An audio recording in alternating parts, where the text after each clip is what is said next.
aka, xudo xolasa. O'tin bozorda obyektimizga kelib olganmiz. 2 etajli hovlimiz. Kompaktniy bo'lgan. Xo'p, endi bu fasadiga ham xudo xolasa kelib o'tamiz.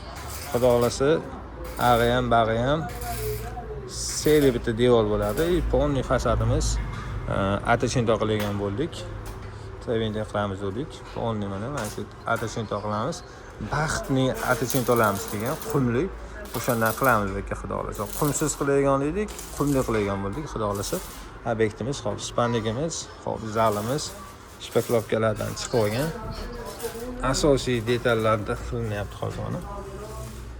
Ko'rsatishim mumkin. Bu zal qismimiz. 4 ta slot shpaklovkalarni qo'yganmiz. Finishni ham bu bo'lgan. Tag'larimizni qo'yganmiz. Bu yerga lenta tushadi, xudo xolasa. Ko'rsatishim mumkin. Bu zal qismimiz bo'ladi akalar. Bu birinchi etajimiz.